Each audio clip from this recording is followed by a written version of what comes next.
Be a lot more dependable with the information. Here's another shot from inside of Brabham, going down the backstretch. There's the dog leg, that hard right-hander, turn number 3 coming up.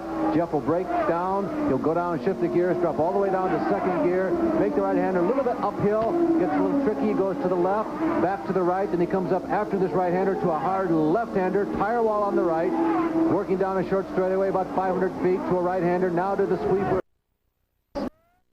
This is that big, long sweeper that leads onto the tight turn number 7, approaching the front stretch. If he could go perpendicular, or rather parallel right here, he'd get right to the front stretch.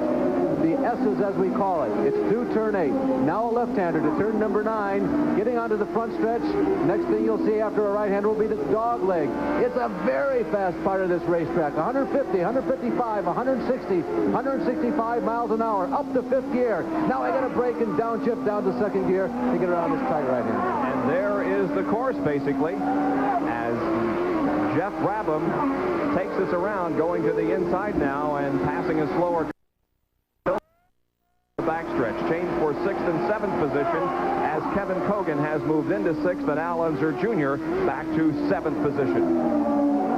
Emerson Fittipaldi continues to lead this race as we continue to ride right along the shoulder of Geoff Brabham. Once again, moving into corner number 5, now down a short straightaway into corner number 6, around the Queen Elizabeth building,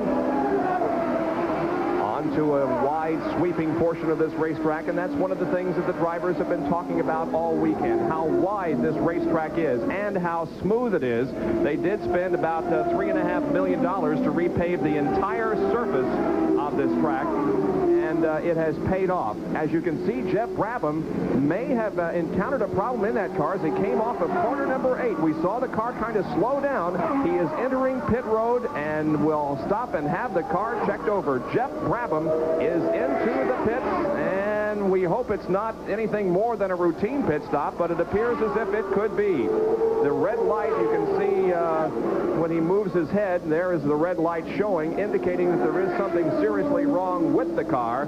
They are looking at the rear end of it, not making any haste in changing tires or filling the car up with fuel, indicating that this is a mechanical problem that could spell the end for Geoff. Oh, that's a shame. Not only for Geoff, but also for all of our viewers. The in-car camera was working just superbly, and you got just some ideal point of view angles as what the driver sees. You can see how quickly things happen from the cockpit. He was going around this race course, and when you watch it from the camera angles above the racetrack, it doesn't look like they're going quite that quickly. But you can see as you follow Geoff around how fast things had to happen and how busy the race driver was, and you could only see just the tip of the iceberg. You couldn't see all of his feet working. Well, this is a Honda-powered car, and it has not been all that successful, but not because of engine problems. Many problems have plagued the team. Let's go to Jackaroo.